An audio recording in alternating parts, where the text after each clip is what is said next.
Hello बच्चों, क्या हालचाल। टेस्ट दिया आपने? आज भी टेस्ट दे रहे होंगे आप लोग, टेस्ट दिए होंगे। तो बच्चों जो टेस्ट दिया आज भी अब डिस्कशन कर लिया जाए। आज का जो टेस्ट है, आप जानते हैं कि डेली टेस्ट हो रहा है बेटा। 3 टाइप के टेस्ट हो रहे हैं, SDTS daily test series, SATS Eklavya test series और FSTS full syllabus test series. तो कल फुल सिलेबस टेस्ट सीरीज हुआ था, आज टॉपिक वाइज बेटा टेस्ट हुआ है। तो टॉपिक वाइज टेस्ट में आज का जो टॉपिक था वह क्या था बेटा? देखिए 141 टेस्ट हम लोग इस बार करा चुके। 141 टेस्ट आज था 19B, जिसमें आज का टॉपिक था NCERT class 12 chapter number 11 dual nature of radiation and matter. बड़ा इंपॉर्टेंट होता है, आप जानते हैं dual nature of radiation matter से कम 3 क्वेश्चन तक आता है। और plus class 11 chapter number 6 system of particle and rotational motion, इससे भी करीब 3 क्वेश्चन आता है बच्चों। यानी कुल मिला के आपके याद रखिएगा इस सेक्शन से 6 क्वेश्चन होते हैं। आप जान रहे हैं कि 1 घंटे का टेस्ट है, मतलब 1 घंटे का टेस्ट है, मतलब केवल आज फिजिक्स का ही टेस्ट था, केवल फिजिक्स का टेस्ट है, 1 घंटे का टेस्ट है बेटा। तो ये चीज ध्यान दीजिए, ठीक है। अब चलते हैं, देखते हैं कैसे कैसे क्या है, कौन कौन से क्वेश्चन क्या है। टेस्ट को जरूर दो, डेली दो, घर पे जाके एनालिसिस करो, क्वेश्चनों को देखो। याद रखना इसी टेस्ट में से ही आपके क्वेश्चन मिलेंगे, कोई क्वेश्चन आपका बाहरी नहीं आने वाला है, ठीक है। लिख लेना, 5 मई को लास्ट में जाके मिला लेना, देख लेना, सारे क्वेश्चन आपके इस टेस्ट में से ही मिले। तो इस समय क्लास में भी आपका dual nature of radiation and matter चल रहा है, ठीक है भाई। रोटेशनल मोशन हो चुका है। अब चलिए भाई देखिए, आगे चलते हैं। क्वेश्चन क्या है भैया कि क्वेश्चन को पढ़ते जा रहे हैं, ठीक है ना। देखिए क्या कर रहा है, photo cell of illuminated by a source of light which placed at a distance d from the cell, if the distance become d by 2, the number of photoelectrons emitted per second will be। मतलब क्या question में कहा जा रहा है कि distance जो है d by 2 हो गया। तो आप जानते हैं, आज क्लास में भी बताया था, करंट जो होता है सोर्स और प्लेट के बीच के डिस्टेंस के इनवर्सली प्रोपोर्शनल होता है। मतलब आई इनवर्सली प्रोपोर्शनल टू क्या होता है, देखिए डी स्क्वायर होता है। तो अगर डी बाई 2 हो रहा है तो यहां पे करंट कितनी हो जाएगी, या rate of emission of electron क्या हो जाएगा, ठीक है 1/4, मतलब 1/4 सॉरी, ये डी बाई 2 हो रहा है तो 4 टाइम हो जाएगा, सॉरी क्या हो जाएगा 4 टाइम, यानी 4 टाइम। बी वाला ऑप्शन सही होगा। कौन सा सही होगा, ठीक है। छोटे छोटे रिलेशन जानते रहिए। अब चलते हैं इसमें दूसरे क्वेश्चन की तरफ चलते हैं। ये देखो दूसरा क्वेश्चन क्या कर रहा है, the stopping potential is a function of frequency of incident radiation is plotted for 2 different photoelectric surface A and B for a given frequency nu1, maximum kinetic energy of A will be। तो आप जानते हैं कि stopping potential और frequency के बीच का graph है। तो यहां देखो ये थ्रेशोल्ड फ्रीक्वेंसी होती है, ये थ्रेशोल्ड फ्रीक्वेंसी इसकी होती है। तो आप देख रहे हैं कि B की थ्रेशोल्ड फ्रीक्वेंसी A से ज्यादा है, इसका मतलब B का वर्क फंक्शन भी A से ज्यादा होगा। यानी किसका वर्क फंक्शन ज्यादा होगा, बी का ए से। बोलो बच्चों क्यों ऐसा हो रहा है, क्योंकि देखो ग्राफ में अरे भैया थ्रेशोल्ड फ्रीक्वेंसी इसी लाइन पे तो होती है, तो इसका थ्रेशोल्ड फ्रीक्वेंसी से ज्यादा है, तो इसीलिए बी का वर्क फंक्शन भी क्या है, ए से ज्यादा। और बच्चा आप जानते हो कि काइनेटिक एनर्जी क्या होता है, एच न्यू माइनस फाइव। तो अगर ये ज्यादा होगा तो क्या होगा, के कम होगा, ज्यादा होगा तो के कम होगा। तो maximum kinetic energy A will be max greater than B. Maximum यानी बी का, देखिए बी का क्या है, बी का वर्क फंक्शन ज्यादा तो उसकी काइनेटिक एनर्जी ज्यादा होगी, ए का वर्क फंक्शन कम है तो उसकी काइनेटिक एनर्जी ज्यादा होगी। तो इसका मतलब maximum kinetic energy of A will greater than B, ठीक है। अब चलते हैं तीसरे क्वेश्चन की तरफ बच्चा। तीसरा क्वेश्चन क्या कर रहा है, ये देखिए third question, what will be the ratio of D Broglie wavelength of proton and alpha particle of same kinetic energy. ये आप जानते होंगे सेम काइनेटिक एनर्जी के टर्म में जो वेवलेंथ होती है लैम्डा इक्वल टू वो एच बाई कितनी होती है, रूट में 2m होती है, ठीक है 2m होती है। तो अब इसका मतलब, कहने का मतलब क्या है, प्रोटॉन एंड अल्फा पार्टिकल, तो प्रोटॉन और अल्फा पार्टिकल का जो वेवलेंथ होगा रूट में कितना हो जाएगा, m अल्फा अपॉन कितना mp। आप जानते हैं कि अल्फा पार्टिकल का मास प्रोटॉन के मास का 4 गुना है, यानी ये क्या हो जाएगा, ये देखिए रूट में 4m अपॉन m से m कट गया, इसका मतलब ये क्या होता है 2/1, यानी 2:1। कितना हो गया 2:1। तो 2:1 ऑप्शन आपका दिख ही रहा है, यानी थर्ड का कितना हो जाएगा ए, ठीक है बच्चा लोग। अब चलते हैं 4 पे चलते हैं। 4 क्या करा बच्चा लोग, ratio of energy of 2 photon 1:2, what is the ratio of their momenta. अब याद रखिए फोटान का मोमेंटा मैंने बताया था, मैंने कहा था केयर करिएगा, फोटान का मोमेंटा h/λ होता है, ये सबको पता होता है। और क्लास में मैंने ये भी कहा था कि याद रखना ये वाला सबको याद नहीं आता है, E/c वाला। मैंने कहा था कि E/c वाला लोग क्या करते हैं, ठीक है, ये ज्यादा भूल जाते हैं, तो अब लगते हैं चेंज वेंज करने। लेकिन अगर आपको याद है E/c, क्योंकि E/c भी फोटान का मोमेंटा होता है, बोलो E/c भी फोटान का मोमेंटा होता है। तो ये इस कंडीशन में रेशियो ऑफ मोमेंटा क्या होगा, P1/P2 इक्वल टू, बोलो E1 क्या होगा, E2, और E1/E2 कितना हो जाएगा, 1/2 है। कोई ऑप्शन 1/2 सी वाला सही होगा। ठीक है, सभी के लाइनर जैसे नीट में क्वेश्चन आते हैं बेटा वैसे ही क्वेश्चन हमने दिया है, कोई बहुत फर्जी टाइप का इधर उधर नहीं। हाँ, जो कैलकुलेशन है, कुछ कैलकुलेशन भी इसमें आते हैं। मॉडर्न फिजिक्स का एक ड्रॉबैक होता है कि इसमें कैलकुलेशन वाले क्वेश्चन आते हैं, तो कैलकुलेशन भी कोई बात नहीं, जमे रहिए, करते रहिए भाई। धीरे धीरे एक एक बूंद बूंद से जैसे घड़ा बढ़ता है वैसे ही आपका ज्ञान का भी सागर आपका फिजिक्स में, केमिस्ट्री में, बायोलॉजी में भरेगा। टेस्ट को देते रहिए, ठीक है। याद करिए, आप घर पे बैठकर 50 क्वेश्चन देख लीजिएगा, दावा है मेरा भाई जिनको चाहे उनके लिए तो कोई बात नहीं है, जहां चाह वहां रहा।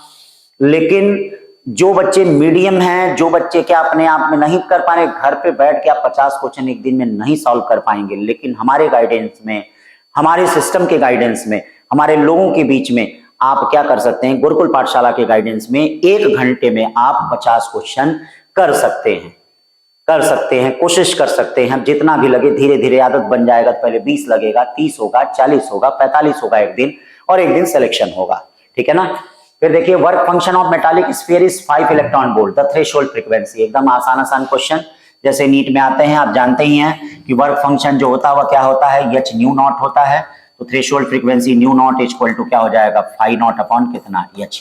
अब कैलकुलेशन थोड़ा कर लीजिएगा, तो इसका आंसर कौन सा आएगा, डी वाला आएगा, ठीक है ना। हाँ, देख लीजिएगा डी वाला। कैलकुलेशन थोड़ा करते रहिएगा। अब हम कैलकुलेशन नहीं कर रहे हैं, डायरेक्ट आंसर लिख दे रहे हैं, ठीक है ना। When stopping potential applied in experiment on photoelectric effect, no photoelectrons is observed. This means अगर भाई लेनार्ड और हर्ट्ज के एक्सपेरिमेंट में कोई फोटो करंट नहीं है, तो इसका मतलब फोटो इलेक्ट्रॉन तो निकले, लेकिन फिर उसका मतलब क्या है, reabsorb by the emitter material, जिससे निकले फिर उसी के पास चले गए होंगे, तो इसका मतलब कोई करंट नहीं मिलेगा, ठीक है। आई बात समझ में। तो इसमें बी वाला बेस्ट ऑप्शन लग रहा है, 6 का बी, ठीक है। फिर देखिए 7 क्या है क्वेश्चन, बहुत आसान क्वेश्चन है बेटा। 7 करा था, energy of photon 10 then its momenta. फिर वही चीज, मोमेंटा P इक्वल टू कितना हो जाएगा, E/c, E बाई कितना, C। देखिए momenta P equal to E/c। इस 10 इलेक्ट्रॉन वोल्ट को आप किसमें चेंज कर दीजिएगा, जूल में। ध्यान दीजिएगा, 10 इंटू 1.6 इंटू 10⁻⁻19। देखिएगा, एक साल तो यही पूछ दिया गया था कि 1 इलेक्ट्रॉन वोल्ट में कितने जूल होते हैं नीट में। और C3 इंटू 10⁸ बच्चों जानते हो, सॉल्व करोगे। अब देखो कोई न कोई ऑप्शन आ जाएगा। कौन सा ऑप्शन है बेटा, 7 का C ऑप्शन आ रहा है। कैलकुलेट कर लेना, ठीक है ना। हाँ, कैलकुलेट कर लेना, देख लेना, ठीक। 7 के बाद 8वां चलते हैं। 8वां देखो क्या है, बड़ा प्यारा क्वेश्चन है। From the following graph of photo current against collector plate potential for 2 different intensity, ठीक है, I1 I2, one can conclude. क्या कॉन्क्लूड करते हैं भाई, देखिए जब भी इस तरह का ग्राफ है तो इसका मतलब क्या होता है, आप जानते हैं कि करंट जो होता है डायरेक्टली प्रोपोर्शनल टू इंटेंसिटी है। अब देखो इस फोटो करंट और वोल्टेज के बीच का, ये इसका करंट जो है इसके करंट से ज्यादा है, और आप जानते हैं current directly proportional to intensity है। तो जिसका करंट ज्यादा होगा उसकी इंटेंसिटी ज्यादा होगी, इसका मतलब I2 is greater than I1 होगा। I2 इज ग्रेटर देन क्या होगा बच्चा लोग, I1 होगा। 8 के बाद 9वां चलिए। 9वां क्या कर रहा है, graph between energy of photo electrons. देखिएगा, एनर्जी ऑफ फोटो इलेक्ट्रॉन्स जानते हैं ना, जैसे फोटान गिरता है तो फोटो इलेक्ट्रॉन्स निकलता है।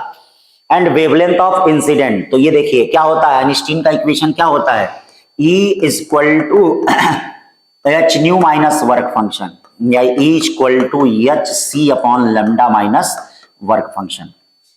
तो बच्चा ध्यान देना है यहाँ पे। अब यहाँ देखो थोड़ा सा प्रैक्टिकल ग्राफ हो जाएगा, मतलब प्रैक्टिकल क्या, दिमाग से सोचना ही है। जैसे वर्क फंक्शन को थोड़ी देर के लिए इग्नोर कर दो, वैसे इग्नोर तो नहीं कर सकते हैं लेकिन लगभग वही ग्राफ आएगा। तो लैम्डा बढ़ेगा तो ई क्या है, घटेगा, मतलब कैसा, रेक्टेंगुलर ग्राफ लगभग आएगा। और इसमें लगभग रेक्टेंगुलर, भाई लीनियर वाला तो घटेगा नहीं, तो यही वाला होगा, नॉन लीनियर वाला होगा, तो डी वाला ऑप्शन सही होगा। क्या होगा, हाँ डी वाला सही होगा। ठीक, फिर उसके बाद चलते हैं 10वां देख लीजिए। 10वां क्या कर रहा है, the photo electric work function of a metal sphere is 2, work function 2 when light of frequency इतना incident on the maximum kinetic energy. अभी अभी देखो क्या फार्मूला है आपका, के मैक्स इक्वल टू कितना है, बोलिए, ये देखिए के मैक्स इक्वल टू क्या है, के मैक्स इक्वल टू है H nu minus work function. तो के मैक्स आपको निकालना है, एच न्यू क्या करना पड़ेगा बेटा, 6.6 इंटू 10 टू पावर, ठीक है यही ना होता है, हाँ, और इंटू न्यू कितना होगा बेटा 1.5 इंटू 10 टू पावर कितना, ये देखिए ये जूल में आएगा, इसको इलेक्ट्रॉन वोल्ट में बदलने के लिए 1.6 इंटू 10 पावर माइनस 19 से डिवाइड करेंगे, और वर्क फंक्शन कितना दिया गया है 2 इलेक्ट्रॉन वोल्ट। अब इसमें से इसको निकालेंगे तो कुछ ना कुछ आएगा, कितना आएगा 10 का लगभग 4 इलेक्ट्रॉन वोल्ट, यानी डी वाला ऑप्शन आएगा। कैलकुलेशन थोड़ा कर लीजिएगा, अब यहाँ इतना समय नहीं है हमारे पास कैलकुलेशन करें, तो इसीलिए मैं डायरेक्ट देख के आंसर मार दे रहा हूँ, कैलकुलेशन कर लेना बेटा, ठीक है ना। फार्मूलों को देखो, देखो यही सब छोटे छोटे फार्मूले हैं जिन पे क्वेश्चन बनता है, कोई इधर उधर के कोई फार्मूलों पे कोई क्वेश्चन नहीं बनेगा, ठीक है ना भाई। चलिए 10 के बाद 11 चलते हैं। क्या दे रहा है बच्चा लोग, दे रहा है कि A and B are 2 metals with threshold frequency दे दिया है, फोटॉन्स ऑफ एनर्जी इतना, incident on them the photo electrons are emitted. अब दो काम कर सकते हो, या तो इससे तुम थ्रेशोल्ड फ्रीक्वेंसी, इससे आप फ्रीक्वेंसी निकाल दीजिए और फिर देख लीजिए जिसकी फ्रीक्वेंसी ज्यादा होगी वह आपका क्या करेगा, वो आपका क्या करेगा, निकालेगा। या आप ये कर सकते हैं कि इनका वर्क फंक्शन निकाल सकते हैं। क्या कर सकते हैं, तो देख लीजिए हम इसका वर्क फंक्शन निकालना है, जो काम कर लीजिए जैसे कर लीजिए सब सही है। तो फाई ए का वर्क फंक्शन कैसे निकलेगा, 6.6 into 10 power minus 34 into 1.8 into 10 to power कितना 14 अपॉन 1.6 इंटू 10 पावर माइनस 19। अब जब इसको सॉल्व करेंगे बेटा तो ये जो इलेक्ट्रॉन वोल्ट में लगभग आएगा ये 0.74 इलेक्ट्रॉन वोल्ट आएगा, डायरेक्ट मैं कर दे रहा हूं, ठीक है। 5b क्या है बेटा, 5b क्या आएगा, ये देखिए 5b क्या आएगा 6.6 इंटू 10 पावर माइनस 34 इंटू कितना है ये 2.2 इंटू 10 टू पावर क्या 14 और अपॉन क्या है 1.6 इंटू 10 पावर माइनस 19। इसको सॉल्व करेंगे तो ये आएगा 0.9 इलेक्ट्रॉन वोल्ट। तो अब आप देख रहे हैं कि ये जो इंसिडेंट फ्रीक्वेंसी है इससे ज्यादा है और इससे कम है। तो भैया जब इससे ज्यादा है तो इसका मतलब इससे इलेक्ट्रॉन निकाल सकती है, लेकिन इसके वर्क फंक्शन से कम है तो इससे इलेक्ट्रॉन नहीं निकाल पाएगी। तो इसका मतलब the photo electrons are emitted in किससे, ए एलोन, यानी केवल ए से निकलेगा। किससे निकलेगा, केवल ए से निकलेगा, ठीक है ना बच्चा लोग, तो केवल ए से निकलेगा। अब चलते हैं 12वां क्वेश्चन, बड़ा प्यारा क्वेश्चन है बेटा, इन सब ध्यान देना, ठीक है। 12वां क्वेश्चन कह रहा है कि भैया लिस्ट फर्स्ट और लिस्ट सेकंड, आइंस्टीन साहब क्या दिए थे, explanation of photo electric effect, मतलब ए का दूसरा क्या है, ये देखो ये कहीं मिल ही रहा है, बिना देखे टिक कर सकते हो, लेकिन टिक कर लिया जाए, ठीक है। डी ब्रॉगली साहब क्या बताए थे, डी ब्रॉगली साहब मैटर वेव के बारे में बताए थे। Davisson Germer experiment, experimental verification of क्या मैटर वेव, मतलब सी का 30, और थॉमसन साहब इलेक्ट्रॉन की खोज किए थे, तो बी ऑप्शन इसमें सही है। 12 का कौन सा हो गया, बी। फिर 13 पे चलते हैं बच्चा लोग। 13 क्या कर रहा है, work function of metal with energy of incident photon is इतना एंड द स्टॉपिंग पोटेंशियल इतना। देखो वर्क फंक्शन पूछ रहा है, ठीक है, वर्क फंक्शन। तो आप जानते हैं EV नॉट इक्वल टू क्या होता है, एच न्यू माइनस कितना होता है वर्क फंक्शन। ये बताओ EV नॉट कितना हो जाएगा, 4 इलेक्ट्रॉन वोल्ट हो गया ना। अब ये बताओ एच न्यू कितना है 7.4 इलेक्ट्रॉन वोल्ट, और ये वर्क फंक्शन। अब वर्क फंक्शन कितना हो जाएगा, ये इधर जाएगा 3.4 इलेक्ट्रॉन वोल्ट। कौन सा ऑप्शन सही है बच्चा लोग, बी वाला सही है। कौन सा बच्चा लोग, बी वाला। एक एक क्वेश्चन को करते चलिए भाई, जिनको आ रहा है मिला जरूर लीजिए घर पे, ठीक है। ये वीडियो दिख रहे हैं भाई, क्लास में भी मेहनत हो रही है, यहाँ पे भी मेहनत हो रही है, ताकि आप अच्छा करें। अब इसके बाद भी नहीं अच्छा करेंगे तो क्या किया जा सकता है, ठीक है भाई सोल्यूशन भी भेजा जा रहा है, सब कुछ जा रहा है कि ताकि आप किसी न किसी तरह से पढ़ें ना। भाई अपने से समझ पा रहे हैं तो कम से कम जैसे हम समझा रहे हैं उसको समझे। जो बहुत कमजोर बच्चा है भैया एक क्वेश्चन देख ले, जो तेज बच्चा है भैया जो नहीं आ रहा है स्किप करता जाए, उसको देखता जाए। ठीक है, लेकिन देखो बच्चों, क्योंकि जब तक देखोगे नहीं, इन सब चीजों को करोगे नहीं, तब तक क्या है, कुछ समझ नहीं पाओगे। ठीक है ना। अब चलते हैं, 13 क्वेश्चन हो गया, 14 क्वेश्चन की तरफ चलते हैं। 14 क्वेश्चन क्या करा, the work function of tungsten and sodium इतना, द थ्रेशोल्ड वेवलेंथ इतना, the value of lambda for tungsten is. Tungsten के लिए लेमडा की वैल्यू पूछ रहा है। तो आप जानते हैं कि वर्क फंक्शन जो होता है वह क्या होता है बच्चा लोग, work function inversely proportional to wavelength होता है। तो अब आप यहां से फाई कौन, पहले कौन है टंगस्टन, फिर कौन है सोडियम, फिर किसका निकलेगा, ये देखिए सोडियम है, फिर क्या निकलेगा लैम्डा सोडियम, फिर देखिए लैम्डा टंगस्टन। देख लीजिए क्या क्या दिया है, सोडियम का वेवलेंथ दिया है, फाई टी दिया है, फाई एस दिया है, लैम्डा टी पूछ रहा है, रख के निकाल सकते हैं कि नहीं। कौन सा ऑप्शन आएगा, बी आएगा। कौन सा आएगा, बी आएगा। ठीक है ना, बहुत सिंपल सिंपल क्वेश्चन बच्चा लोग। 15वां क्वेश्चन क्या करा भैया, the figure show stopping potential Vs and frequency of two different metallic surface. ठीक है, A and B, the work function of A as compare to B. अब ये बताओ किसका थ्रेशोल्ड फ्रीक्वेंसी कम है, ये देखो इसका थ्रेशोल्ड फ्रीक्वेंसी कम है, ν1 ν2, यानी ए का थ्रेशोल्ड फ्रीक्वेंसी बी वाले से कम है। तो जब ए का कम है तो as compare to B, the work function of as compare to B क्या हो जाएगा, लेस हो जाएगा। क्या हो जाएगा, लेस। एकदम छोटे छोटे कॉन्सेप्ट वाले क्वेश्चन, ठीक है, जो छोटे छोटे बनते हैं। 16 question, in an experiment photo electric emission from A metallic surface, wavelength of incident light इतना। ये देखिए इंसिडेंट लाइट की वेवलेंथ कितनी दी गई है, जो दी गई है उसको लिख लीजिए। लैम्डा इक्वल टू कितना दिया, 2 × 10⁻⁻7 मीटर। स्टॉपिंग पोटेंशियल कितना दिया गया है, 2.5 volt. The threshold frequency of metal, मतलब जब तक आप वर्क फंक्शन नहीं निकालेंगे बेटा तब तक नहीं निकलेगा। तो अब इसके लिए कैलकुलेशन करना पड़ेगा, EV not equal to HC upon lambda करना पड़ेगा, और ये देखिए वर्क फंक्शन हो जाएगा। क्या हो जाएगा भाई, EV not equal to HC upon lambda minus क्या हो जाएगा, वर्क फंक्शन। EV नॉट कितना हो गया बच्चा लोग, EV नॉट, अरे बच्चा लोग कितना हो गया, स्टॉपिंग पोटेंशियल 2.5 इलेक्ट्रॉन वोल्ट। इसको आप क्या कर लीजिए, इसको आप 12400 करके आप लैम्डा इसको एंगस्ट्रॉम में बदल लीजिए, तो एंगस्ट्रॉम में बदल के डिवाइड कर दीजिए, माइनस वर्क फंक्शन। अब यहां आप रखेंगे, फिर लास्ट में W not equal to HC upon lambda not करेंगे, मतलब जब W नॉट की वैल्यू आएगी तो फिर क्या, अंत में आपको थोड़ा कैलकुलेशन करना पड़ेगा। तो बेटा अब इसके लिए कैलकुलेशन करना पड़ेगा, क्योंकि इस चैप्टर की डिमांड है कैलकुलेशन। तो 16 का जो है आपका वह क्या हो जाएगा, सी वाला सही हो जाएगा, 9 × 10⁻14। ठीक है ना, तो समझ गया ना। पहले क्या कर लीजिए, इसमें रख के वर्क फंक्शन निकाल लीजिए, फिर वर्क फंक्शन निकल गया HC, फिर लैम्डा नॉट की वैल्यू निकाल लीजिए। ठीक, चलिए भैया 16 के बाद 17 चलते हैं। देखिए 17 क्या कहा जा रहा है, kinetic energy of most energetic electrons emitted from the metallic surface is double. ध्यान दीजिएगा, काइनेटिक एनर्जी डबल हो गया when the wavelength of incident radiation change from 400 nanometre 310 the work function। ठीक है, तो अब इसके लिए क्या करेंगे, काइनेटिक एनर्जी का फार्मूला ये देखिए, नैनोमीटर के केस में इसको कैसे लिखेंगे, 1240 अपॉन कितना, ये देखिएगा डायरेक्ट इलेक्ट्रॉन वोल्ट में आ जाएगा, कुछ करने की जरूरत नहीं है। ठीक है ना, देखिएगा अगर वेवलेंथ नैनोमीटर में दी गई है तो 1240 में आप उस वेवलेंथ से डिवाइड कर दें, जो एनर्जी आएगी वह इलेक्ट्रॉन वोल्ट में आएगी। अगर एंगस्ट्रॉम में दिया है तो 12,400 में आप गिवन वेवलेंथ से डिवाइड कर दीजिए, आंसर जो आएगा वो इलेक्ट्रॉन वोल्ट में आएगा। ये देखो वर्क फंक्शन कितना हो गया, W नॉट। अब क्या है, काइनेटिक एनर्जी डबल हो रहा है, और ये कितना हो रहा है, ये देखिए इसका वेवलेंथ कितना हो रहा है बेटा, 310 हो रहा है। कितना हो रहा है, अब आप यहां से क्या कर सकते हैं, इन दोनों को डिवाइड करके वर्क फंक्शन की वैल्यू निकाल सकते हैं। तो वर्क फंक्शन की वैल्यू निकालेंगे तो ये कितना आएगा, C2.2 इलेक्ट्रॉन वोल्ट आएगा। ठीक है ना, अब कैलकुलेशन करना पड़ेगा, हमसे कंपेयर मत करिएगा। मैं कह रहा सर आप उसी तरह मार दे रहे हैं, कैलकुलेशन नहीं कर रहे हैं, तुम लोग तो सरल से कंपेयर करते हो। ठीक है ना, हाँ हम लोगों से कंपेयर मत किया करो, अपना कैलकुलेशन किया करो और सब कैलकुलेशन को करिए। बड़ा अच्छा क्वेश्चन है ये। 18 आ जाइए भैया। ठीक है, 18 देखिए, नीट का आया हुआ क्वेश्चन है, बड़ा प्यारा क्वेश्चन है।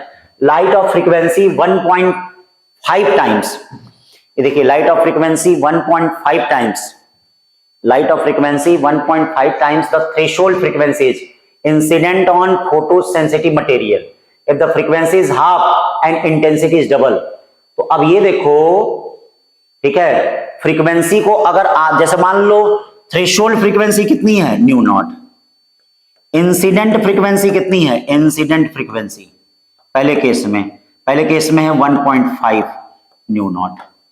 फिर दूसरे केस में क्या किया गया? इंसिडेंट फ्रीक्वेंसी को क्या कर दिया गया? हाफ। तो 1.5 न्यू नॉट का आधा क्या होगा? 0.75 न्यू नॉट। अब आप देख रहे हैं कि जो इंसिडेंट फ्रीक्वेंसी है वह थ्रेशोल्ड फ्रीक्वेंसी से कम है। देखिए आधा हो गया ना, क्वेश्चन में कहा है हाफ। तो पहले 1.5 न्यू नॉट था, अब 0.75 न्यू नॉट हो गया। तो ये वाली जो फ्रीक्वेंसी है, इस फ्रीक्वेंसी से बच्चा लोग क्या है? कम है। तो जब ये फ्रीक्वेंसी इस फ्रीक्वेंसी से कम है तो इसका मतलब क्या हो जाएगा? जरा बोल के बताइए। इसका मतलब इलेक्ट्रॉनों में इमिशन नहीं होगा। और मैंने कल के लेक्चर में भी बताया था, कल के पेपर में भी बताया था, जब इलेक्ट्रॉनों में इमिशन, जब इलेक्ट्रॉन निकलेंगे ही नहीं तो ये बताओ इंटेंसिटी बढ़ा के क्या करोगे? कुछ कर पाओगे? इंटेंसिटी बढ़ा के नहीं कर पाओगे। तो इसीलिए आंसर क्या होगा? जीरो। आंसर क्या होगा? जीरो। ठीक है। 19 क्वेश्चन देखिए बच्चा लोग। 19 क्वेश्चन का रहा कि भाई wave nature of particle is not visible in daily life. सही बात है।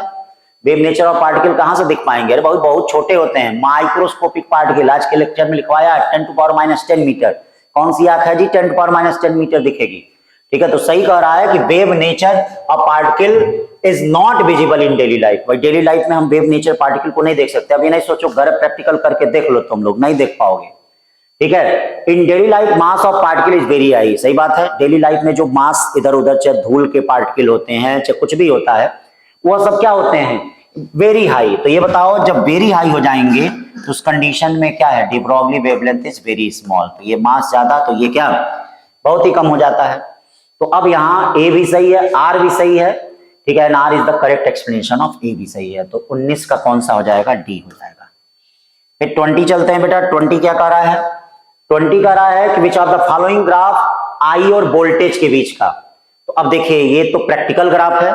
लेनार्ड और हर्ट्ज के एक्सपेरिमेंट में आप जानते हैं करंट और वोल्टेज के बीच का ग्राफ ऐसे पहले निगेटिव पोटेंशियल से स्टॉपिंग पोटेंशियल से बढ़ता है, फिर उसके बाद कांस्टेंट हो जाता है। तो कौन सा ग्राफ होगा? ए वाला सही होगा। तो 20 का कौन सा हो जाएगा बेटा? 20 का ए वाला हो जाएगा। फिर चलते हैं 21 पे। 21 कह रहा है भैया कि following graph show the variation of stopping potential corresponding of the frequency of incident radiation. Frequency of incident radiation, the correct variation is shown in the graph. Correct variation कौन सा हो जाएगा इसमें? तो ये बताइए स्टॉपिंग पोटेंशियल का क्या रिलेशन होता है? EV not equal to H nu minus H nu not. अब बेटा V नॉट क्या होता है? H nu, H by E nu minus H nu not by, ठीक है, E। अब ये देखो ये कौन सा ग्राफ होगा? Y equal to mx minus C का ग्राफ होगा। और Y equal to mx minus C का ग्राफ कौन सा होता है? 1। इसका मतलब कौन सा सही होगा? 1 सही होगा। ठीक है ना। एक एक लाइनर क्वेश्चन गलत ना हो भैया। चलिए ये देखिए इसमें क्या करा? The graph of kinetic energy. आज काइनेटिक एनर्जी और फ्रीक्वेंसी के बीच का। तो ये बताइए काइनेटिक एनर्जी कितना होता है? आइंस्टीन का equation H nu minus H nu not. अब देखो यहां कंपेयर करोगे तो y equal to mx minus क्या c। ठीक है ना। अब देखिएगा क्या कर रहा है? X axis. ठीक। फिर कह रहा है the slope of graph and intercept of x axis. सावधान हो जाना। ठीक है। मैं लेक्चर में पढ़ाते वक्त y एक्सिस का इंटरसेप्ट आपको बताया हूं, लेकिन ये देखो नालायक क्या पूछ रहा है। देखिए क्वेश्चन क्या पूछ रहा है? ठीक है। एक्स एक्सिस का इंटरसेप्ट पूछ रहा है। तो बेटा एक्स एक्सिस का इंटरसेप्ट मतलब एक्स एक्सिस का कटा हुआ भाग क्या होगा? थ्रेशोल्ड फ्रीक्वेंसी होगी। क्या होगी? हाँ सोच के देखना। अगर y एक्सिस का इंटरसेप्ट पूछा होता तब जाके एच न्यू नॉट होता है, एच न्यू नॉट। लेकिन ये क्वेश्चन में क्या चालाकी कर दिया है, हो सकता है कई लोग गलत भी किए हों। ठीक है। पढ़ाते वक्त हमने देखिए y एक्सिस का इंटरसेप्ट पढ़ाया था, लेकिन यहाँ देखिए क्वेश्चन में थोड़ा सा शैली चेंज कर दिया है। क्या किया है? एक्स एक्सिस का। तो एक्स एक्सिस का क्या हो जाएगा? New not. और बाकी स्लोप क्या हो जाएगा? स्लोप देखिए स्लोप तो एच ही हो जाएगा। इसका मतलब स्लोप एच होगा और एक्स एक्सिस का कटा हुआ भाग क्या होगा? Threshold frequency. मतलब बी वाला सही है इसमें। कौन सा सही है बच्चा लोग? बी वाला सही है। 22 के बाद 23 चलते हैं। 23 क्या कर रहा है? In photo electric experiment the stopping potential V। ठीक है। 3 different material A B C, which of the following material है लार्जेस्ट थ्रेशोल्ड वेवलेंथ। जिसका वर्क फंक्शन कम होगा या जिसकी थ्रेशोल्ड फ्रीक्वेंसी कम होगी उसका वेवलेंथ ज्यादा होगा।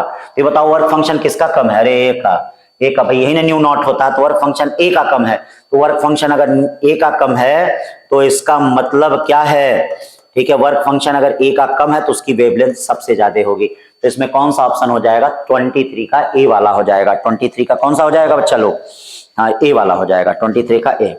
अब देखिए क्या है, 24 पे चलते हैं, देख लीजिए एक एक क्वेश्चन सब। हाँ 24 पे चलते हैं, क्या करा भैया 24, figure represent the graph of photo current I versus applied voltage the maximum kinetic energy. मैंने आपको लेक्चर पढ़ाते वक्त बताया था कि जो मैक्सिमम काइनेटिक एनर्जी होती है बच्चा लोग, वह ईवी नॉट के बराबर होती है, याद रखिएगा। तो अब देख लीजिए इसमें स्टॉपिंग पोटेंशियल मतलब ग्राफ कहां से शुरू हुआ है, तो बच्चों ग्राफ यहां से 4 से शुरू हुआ है, देख लो 4 से शुरू हुआ है, तो इसका मतलब क्या हो जाएगा, 4 इलेक्ट्रॉन वोल्ट। 3 से शुरू हुआ होता 3 से रहता, तो 4 इलेक्ट्रॉन वोल्ट हो गया, ठीक है ना। एक एक लाइनर क्वेश्चन है, ठीक है, मॉडर्न बहुत इंपॉर्टेंट है, आपको जिंदगी बना देगा। If an electron and proton, देखिएगा, if an electron and proton have same de Broglie wavelength then kinetic energy of electron, kinetic energy of electron. तो आप जानते हैं कि एनर्जी जो होती है वह क्या होती है, काइनेटिक क्या होती है, एच स्क्वायर। हमने रिक्वायल एनर्जी ऑफ फोटॉन आपको क्लास में लिखवाया है, recoil energy of photon H square upon 2m, H square upon 2m lambda का स्क्वायर होता है। क्यों भाई, ये न होता है एनर्जी, तो इसका मतलब क्या हो जाएगा, एनर्जी समान है, तो क्या कर रहा है, then the kinetic energy of electron, नहीं सेम डी ब्रॉगली वेवलेंथ, इसका मतलब energy inversely proportional to mass हो जाएगा। तो जिसका मास कम उसका एनर्जी ज्यादा, तो kinetic energy of electron is more than proton, यानी कौन सा ऑप्शन सही होगा, सी। सिंपल सिंपल एक एक लाइन है, देख लो भाई, वेवलेंथ तो समान है, तो जिसका मास कम उसकी एनर्जी ज्यादा, जिसका मास कम उसकी एनर्जी क्या ज्यादा। 25 के बाद चलते हैं 26 में, अब रोटेशनल मोशन स्टार्ट हो जा रहा है। बेटा ये सिंगल पेपर हो रहा है तो इसमें सेक्शन ए सेक्शन बी नहीं हो रहा है, 1 घंटे में आपको 50 क्वेश्चन करने हैं भाई। वीक में 7 दिन टेस्ट हो रहे हैं, 5 दिन डेली टेस्ट सीरीज है, 1-1 घंटे की है। 6वें दिन आपका 5 दिन का कंबाइंड है, और 7वें दिन बेटा फुल सिलेबस टेस्ट सीरीज है। मैं फिर आपको बता दूं, कोई टेस्ट छोड़िए मत, हम लोग आपके लिए तैयार हैं, गुरुकुल की टीम आपके लिए वर्क कर रही है बेटा, हम लोग आपके लिए काम कर रहे हैं कि ताकि आप सिलेक्शन दें। अब सब त्योहार जितना था सब बीत गया, दशहरा बीत गया, जन्माष्टमी बीत गई, दिवाली बीत गई, छठ बीत गई, अब पढ़ाई शुरू कर दो, क्योंकि मात्र 150 दिन अब बचे हुए हैं। अब भी अगर त्योहारों के पीछे भागते रहोगे तो फिर समझ लेना अपना खुद का त्योहार कभी नहीं हो पाएगा। मतलब ये सिलेक्शन भी बेटा एक उत्सव है, मैं तो सबसे बड़ा दिवाली दशहरा इसको मानता हूं। मैं क्या, आप लोग भी मानते हैं, हम क्या, पूरे सिस्टम कोचिंग इंडस्ट्री में बड़ा जानते हो, जब सिलेक्शन होता है तो क्या पटाखे छूटते हैं, नगाड़े बजते हैं। आप मैक्सिमम कोचिंगों में देखे भी होंगे भाई, हम लोग भी भाई बहुत छोटी कोचिंग है, लेकिन क्या है ये सब अब करना शुरू कर दी है। बड़ी कोचिंग तो भाई बहुत बड़े धूमधाम से करती है, एक उत्सव की तरह इसको क्या है सेलिब्रेट किया जाता है। तो आप लोग भी अपने उस उत्सव की तैयारी करिए, क्योंकि याद रखिएगा एक संग्राम हम लोग का भी है जो 5 मई को है, जिस दिन बेस्ट करना है, जिस दिन अच्छा करना है। अगर आप नहीं अच्छा करेंगे तो फिर 1 साल आपको फिर क्या लगना पड़ेगा। तो हर एक एक दिन देखो जुड़ता है, एक एक दिन का समय जुड़ता है। अब जैसे मान लीजिए आप ये सोचेंगे आज नहीं कल पढ़ेंगे, तो इतना, इसका मतलब इतने का आपका लॉस हो गया, इतना आपका लॉस हो गया, परसेंटेज लॉस हो गया ये सब चीजें। तो इसीलिए बेटा अब जुड़ जाइए, सारे त्योहार छोड़ दीजिए, अपने त्योहार की तैयारी करिए कि ताकि आपका त्योहार अच्छा हो, ठीक है। उससे आपके माँ बाप की खुशियां बढ़ेंगी, हम लोग की खुशियां बढ़ेंगी, हम लोग के जिले का नाम बढ़ेगा, क्षेत्र का नाम बढ़ेगा, और सबसे बड़ी बात तो देश का नाम बढ़ेगा, ठीक है। जिला उला तो सेकेंडरी है भैया, जिला राज्य सेकेंडरी है, देश का नाम बढ़ेगा। तो आपके सिलेक्शन से बेटा बहुत कुछ चीजें हैं, तो थोड़ा सा मेहनत करिए, जी जान लगा दीजिए। आइए चलते हैं रोटेशनल मोशन की तरफ। एक बड़ा अच्छा क्वेश्चन, बड़ा प्यारा question. A disc of mass 0.1 kg kept floating horizontally in mid air. ये देखो लो भैया, ये डिस्क साहब हैं, ये देखिए डिस्क हैं, ये फ्लोट कर रहे हैं, लेकिन देख रहे हो ना कैसे फ्लोट कर रहा है, by firing bullets of mass 0.05 kg each vertically at it. अच्छा देखो साउथ इंडियन पिक्चर की तरह देखते हो नहीं, उसमें मार देते हैं गोली सब धनाधन, मतलब ये गोली मार रहे हैं, और ये क्या है, देखिए गोली मार रहा है, ठीक है, each vertically at it at the rate of इतना। इफ द बुलेट्स रीबाउंड, देखना बुलेट रिबाउंड भी हो रही है, तो कैसे मार रहा कि उसको नहीं लग रहा है। ये देखो साउथ इंडियन की तरह एकदम, साउथ इंडियन मूवी में देखे होगे ना, ये देखो बुलेट रिबाउंड्स भी हो रही है, ठीक है। 10 per second if the bullets rebound with the same speed, what is the speed of bullets with which these are fired। तो देखो बेटा है क्या, ये जो डिस्क का वेट होगा mg, उसको क्या है इस बुलेट के कारण जो फोर्स है वो बैलेंस करेगा। बोलो यस या नो। ये जो डिस्क का वेट है, जैसे तर तर तर तर से गोली मार रहे हैं, दनादन गोली मार रहे हैं, तो इसका मतलब क्या है, इसका वेट क्या हो रहा है, बुलेट के कारण जो फोर्स एक्सर्ट हो रहा है। अब ये बताओ बुलेट के कारण फोर्स बच्चा लोग कितना होगा। अरे भैया न्यूटन साहब ने बताया है delta P upon delta T. अब डेल्टा पी कितना हो जाएगा, याद रखना, एमबी मोमेंटम जाएगा और फिर एमबी मोमेंटम आएगा, तो मोमेंटम ट्रांसफर कितना होगा 2mb, और एन बुलेट हैं तो 2m अपॉन कितना हो जाएगा टी। ये देखो एन बाई टी की वैल्यू दे दिया है, देखो सब कुछ दे दिया है। कैपिटल एम कितना दिया भैया 0.1, ये देखो 10, ठीक है। 2 छोटा एम क्या दिया है, छोटा एम दे दिया 0.05, ठीक है। एन बाई टी कितना है 10, ये बी निकालना है, बताओ निकल जाएगा कि नहीं। ये समझो ना 2 क्यों हुआ है, एम बी मोमेंटम से जाएगा, एम बी मोमेंटम से आएगा तो चेंज ऑफ मोमेंटम क्या हो जाएगा -2mb, और मोमेंटम ट्रांसफर्ड कितना हो जाएगा 2mb हो जाएगा। एन है तो एन से मल्टीप्लाई कर देंगे। अब यहां से सॉल्व करेंगे 0.98 मीटर पर सेकेंड आएगा। बहुत अच्छा क्वेश्चन, बहुत प्यारा क्वेश्चन है, जरूर कभी ना कभी देखना नीट में आएगा, बहुत अच्छा क्वेश्चन है, ठीक है भाई। बहुत प्यारा क्वेश्चन है, देख लीजिए। A liquid of density rho flow along the horizontal pipe of uniform cross section A. Uniform cross section A. What a velocity v through a right angle bend shown in the figure. ठीक है भाई, shown in the figure. What force has to be right angle? मतलब right angle पे क्या है, वो bend है, ये ध्यान दीजिएगा। right angle पे क्या है, bend है, तो right angle पे bend है, तो इसका मतलब क्या हो जाएगा, right angle पे ये देखिए ऐसे right angle पे bend है, ठीक है। फिगर नहीं बनाया है लेकिन अपने से बना लीजिए, राइट एंगल पे बेंड है। What force has to exerted at the bend to held the pipe in equilibrium, pipe in equilibrium.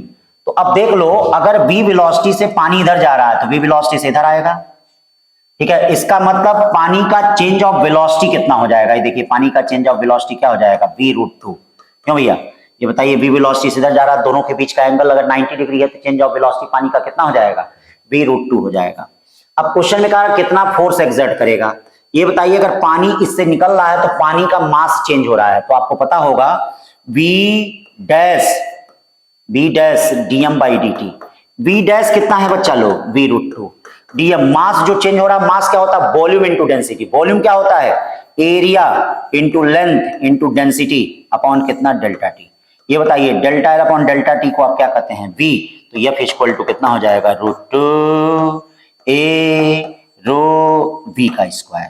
तो √2 रो a v का स्क्वायर, इसका मतलब कौन सा ऑप्शन सही होगा, बी वाला, ठीक है ना बच्चा लोग। चलिए 27 चलते हैं, बड़ा प्यारा question. 28, particle of mass m 2m 3m nm are grams placed. सबसे पहले क्या आपको ये पता है sum of n natural number ये कितना होता है, ये देखिए 1 + 2 + बेसिक में पढ़ाते वक्त हमने बताया था, ये जो होता है n + 1 बाई क्या होता है 2 होता है। और sum of square of n natural number, जैसे 2 का स्क्वायर, 3 का स्क्वायर, याद है, प्लस डैश डैश n का स्क्वायर, ये क्या होता है n + 1, ठीक है, बाई 2, और 2n + 1 होता है, सॉरी 2n बाई 2 नहीं 6 होता है, ठीक है ना। तो ये देखिए n + 1 2n + 1 बाई कितना होता है 6 होता है। तो अब देखिए क्या क्वेश्चन में कहा जा रहा है, देखिए फिजिक्स के बेसिक में पढ़ाते वक्त मैंने जब बेसिक मैथ्स पढ़ाया था तब पढ़ाया था कि sum of n natural number और sum of square of n natural number, n + 1 2n + 1 upon कितना हो गया 6 हो गया। तो particle of mass m 2m 3m nm gram दिया है, देखिए nm gram, placed on the same line at a distance l 2l 3l nl cm from a fixed point, the distance of centre of mass of particle from the fixed point in centimetre. तो centre of mass क्या हो जाएगा, FCM equal to m1 L1 + m2 L2 + m3 L3 plus dash dash upon कितना हो जाएगा m1 + m2 + dash dash. तो बच्चा लोग एक बात बताइए, अब M1 L1 कितना होगा भैया? ML सब में से कॉमन हो गया, ML सब में से कॉमन हो गया। देखिए 1 + 4 बचेगा, अब प्लस ये कितना बचेगा 9 बचेगा, और फिर क्या बचेगा 4 4 16 बचेगा, ठीक है 16 बचेगा, और प्लस कितना डैश डैश, और ये देखिए ऐसे ही n स्क्वायर तक बचेगा, बचेगा ना। और नीचे क्या होगा, m कॉमन हो जाएगा तो क्या बचेगा 1 + 2 + 3 + डैश डैश n तक बचेगा। ये देखिए ये क्या लग रहा है, इसको क्या लिखा जा सकता है, देख लीजिए m से m कट गया, अब क्या आ गया l। ये देखिए 1, इसको 2 का स्क्वायर कहेंगे, इसको 3 का स्क्वायर कहेंगे, इसको 4 का स्क्वायर कहेंगे, कहेंगे कि नहीं? तो इसका मतलब sum of square of n natural number, sum of square of n natural number n + 1 2n + 1 और बेटा अपॉन 6 आएगा, आएगा ना। और ये देखो ये सम ऑफ n नेचुरल नंबर, ये कितना आएगा n + 1 बाई क्या आएगा 2, कुटुम कुटुम कट गया, 2 से 2n + 1 l/3, 2n + 1 l/3 हो गया, 2n + 1 l/3 हो गया। बड़ा प्यारा क्वेश्चन। चलिए भाई 28 के बाद 29 पे चलते हैं, ये भी देखिए एकदम धुआंधार जबरदस्त question. 5 uniform circular plate each of diameter d, सबका डायमीटर d है। Using the origin shown find the y coordinate of centre of मास। तो सबसे पहले हम क्या करते हैं, सबका कोऑर्डिनेट निकाल लेते हैं। ये देखिए इसका कोऑर्डिनेट क्या होगा 0 0, इसका कोऑर्डिनेट क्या होगा भाई साहब, यहां से कितना है d डायमीटर d, 0, ठीक है। ये देखिए इसका कोऑर्डिनेट क्या होगा, ये देखिए d इधर चला d इधर चला d, d, इसका क्या होगा 0, d, इसके क्या होगा 0, 2d। तो जिसमें y एक्सिस होगा उसका होगा, जिसमें y एक्सिस नहीं होगा और y कंपोनेंट y कोऑर्डिनेट नहीं होगा उसका नहीं होगा। अब बताइए YCM कह रहा है, YCM कह रहा है, तो ये बताइए इसमें होगा नहीं होगा बच्चा लोग, क्योंकि y इसका y कोऑर्डिनेट ना ना ना ना 0 है। अब इसका y कोऑर्डिनेट हाँ है m × d, इसका हाँ है m × d, इसका हाँ है m × 2d। और कितने मास हैं बच्चों 1 2 3 4 5 5m, क्या हो जाएगा 2 1 3 1 4 यानी 4/5d, 4/5d है कोई 4/5d? हाँ एकदम है 4/5d, हाँ 4/4d/5 एकदम सही है, 29 का बी हो गया, ठीक है ना भैया। चलिए 30 देख लीजिए, 30 देख लीजिए। From A circular disk of radius r a triangular portion is cut, the distance of center of mass। देखिए triangular portion काटा जा रहा है, कौन सा portion, triangular portion।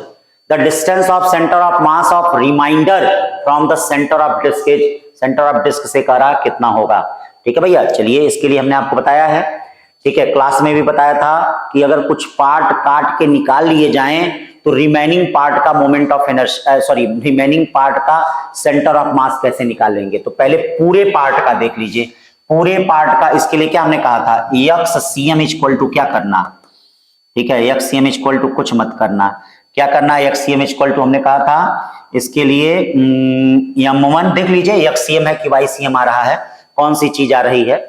वैसे यहाँ पे क्या है इधर कट कर रहे हैं तो YCM में ही शिफ्ट होगा, तो YCM में ही शिफ्ट होगा तो इसका मतलब YCM आएगा, तो क्या आएगा M1 मत लीजिए, area A1 Y1 A2 Y2 upon क्या ले लीजिए A1 - A2। हमेशा याद रखना कट पार्ट का एरिया माइनस कर दिया जाता है, जब भी काट के निकाल दिया जाए और रिमेनिंग पार्ट का पूछा जाए तो कट पार्ट का मोमेंट ऑफ इनर्शिया क्या कर देना, माइनस कर देना बेटा। कट पार्ट का moment of inertia, sorry cut part का एरिया क्या कर देना, माइनस कर देना। अब देखो ये क्या है 0 0 है ना 0 0।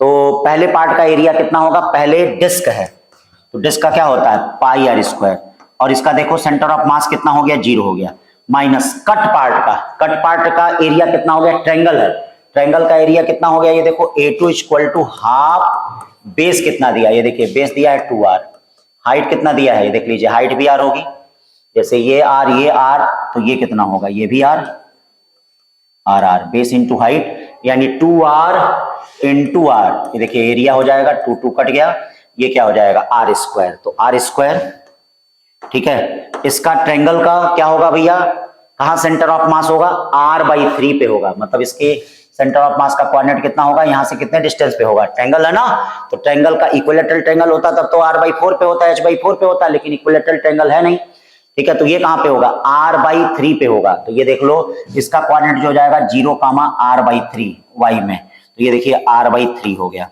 r/3। ये क्या निकल गया भैया, a1 कितना दिया गया, ये देखिए a1 दिया गया है पाई r स्क्वायर और माइनस a2 कितना दिया गया है, ये देखिए a2 जो है वह कितना है r स्क्वायर।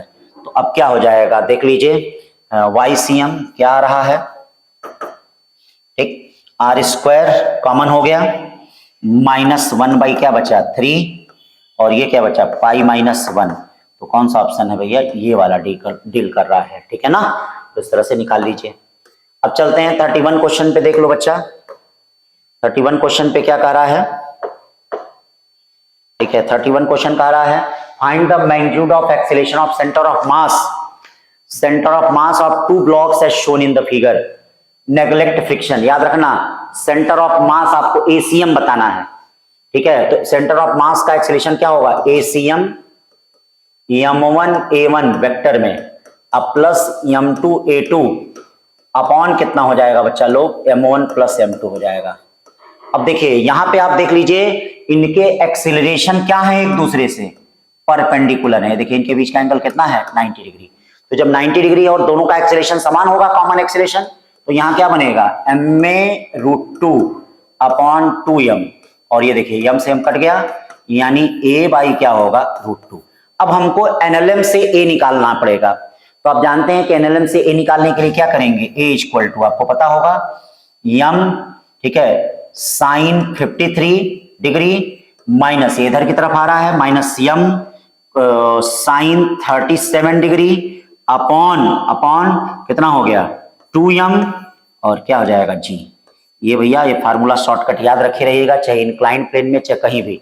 जैसे अगर मोशन इधर की तरफ आ रहा है तो m into sine minus m into sine 37 upon कितना हो गया 2m बच्चा। अब देखो साइन 53 कितना होता है, tan 53 कितना होता है बोलो, tan 53 होता है 4/3, तो साइन 53 कितना होगा 4/5। तो ये देखो ये क्या हो गया m इंटू 4/5। साइन 37 tan 37 कितना होता है 3/4, तो ये हो गया 3/5। ये देखिए 3m/5 हो गया अपॉन कितना हो गया 2m। जी तो भैया साथ लगेगा ही। अब बताइए 4 में से 1 जाता है कितना बचता है, ठीक है 4 में से 1 जाता है 1 बचता है, यानी mg/10। क्यों सही है ना, कुछ गड़बड़ नहीं, कहाँ गड़बड़ है। तो 4 में से 3 जाए 1 जाएगा और एक m कट जाएगा तो क्या बचेगा g/ देखिए 10 बचेगा। 4 में से 3 1/5 g/10 बचा, क्या बचा g/10 बचा, ठीक है ना बच्चों। तो g/10 बच रहा है और g की वैल्यू दे भी दिया है, तो इसका मतलब क्या रहा है, इसका मतलब क्या रहा है, ये देखिए एक्सीलरेशन g/10 बचा, यानी एक्सीलरेशन 10/10 का मतलब कितना हो गया 1, और यहां रख दोगे तो इसका मतलब 1/√2 मीटर पर सेकेंड स्क्वायर हो जाएगा, बी वाला ऑप्शन, ठीक है ना बच्चा लोग। बहुत सिंपल बड़ा प्यारा क्वेश्चन, ठीक है याद रखिएगा। फिर इसमें आते हैं find ACM of shown system 2 block A and B। हाँ 2 ब्लॉक A एंड B इसमें फाइंड करना। फिर इसमें भी वही काम, पहले इसमें एक्सीलरेशन निकाल लेते हैं। बोलो एक्सीलरेशन निकालेंगे तो क्या होगा, ठीक है ये क्या हो जाएगा mg/2m हो जाएगा, मतलब इसका एक्सीलरेशन g/2 हो जाएगा। कितना हो जाएगा, क्यों जानते हो ना इसका एक्सीलरेशन पूरे सिस्टम का। अब ACM निकालेंगे, तो ACM निकालेंगे तो कितना हो जाएगा ये बताओ। ACM निकालेंगे तो ये देखो m इधर, इसका मतलब ma√2 और अपॉन कितना हो जाएगा 2m। क्यों ये नहीं करते हैं, m से m कट गया, यानी क्या हो गया a/√2 इसका भी होगा। a/√2 रखेंगे तो ये क्या a की वैल्यू है कितना, a की वैल्यू g है, तो g/2√2 है कोई ऑप्शन, g/2√2 होगा कि g/4, कहीं कुछ गड़बड़ देख लीजिए, गड़बड़ तो नहीं हुआ है ना। हाँ g/2√2 ही, g/ कितना कहीं गड़बड़ नहीं हुआ है, तो g/ a की वैल्यू रख दीजिए g/, तो यानी क्या आएगा g/2√2, ठीक है ना बच्चा लोग। अब चलते हैं 32 के बाद 33 का रहा है, बड़ा प्यारा क्वेश्चन है।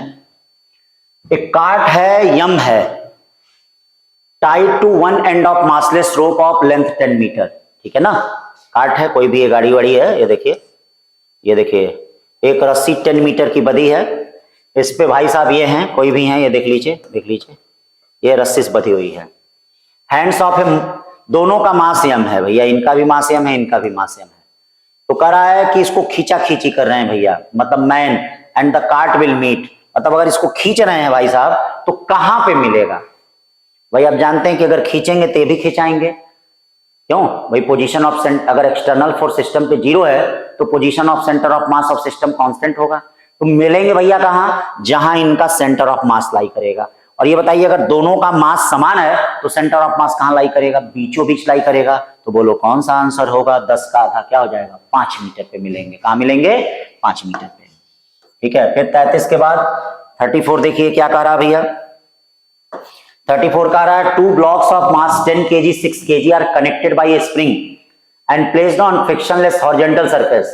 A hammer strike the block of mass 10 kg as a result which this block given velocity इतना towards lighter block immediately on the being struck velocity imparted to the center of mass of their system. तो अब center of mass क्या हो जाएगा? VCM equal to क्या? ठीक है, VCM equal to M1 V1 plus M2 V2 upon M1 plus M2। एक बात बताओ बच्चा, सेकंड वाले का वेलोसिटी 0 है कि नहीं? तो पहले वाले का कितना है बेटा? 10। पहले वाले की वेलोसिटी कितना है? 3.2। सेकंड वाले का वेलोसिटी 0। अब 10 और 6 कितना हो गया? 16। 16 से 3.2 में डिवाइड करोगे 0.2 और 10 इंटू 0.2 कितना हो जाएगा? 2 मीटर पर सेकंड। कितना हो जाएगा? ठीक है, 2 मीटर पर सेकंड। 34 के बाद 35, बड़ा अच्छा क्वेश्चन है 35।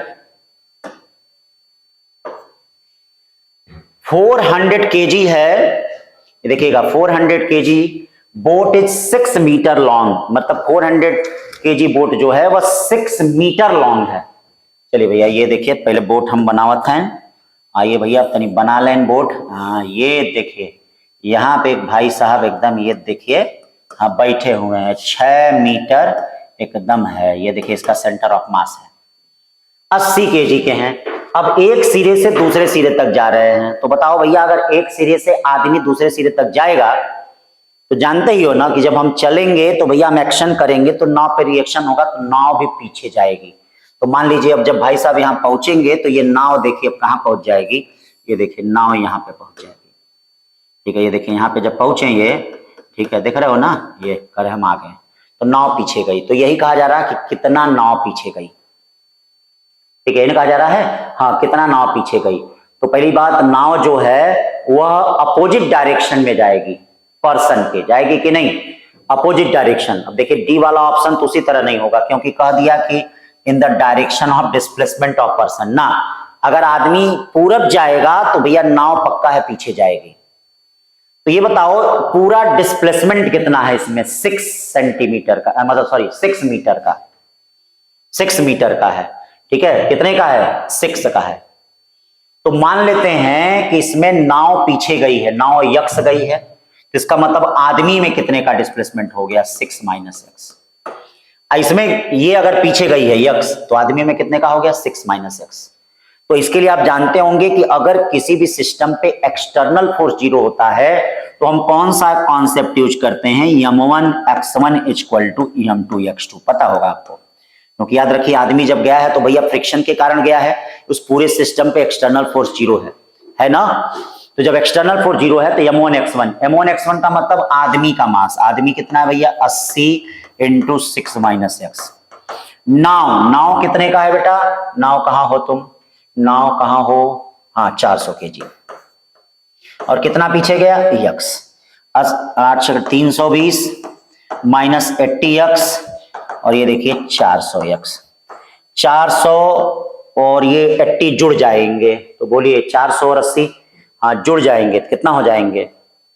480 कितना हो जाएगा? देखिए ये दोनों जुड़ेंगे तो कितना हो जाएगा?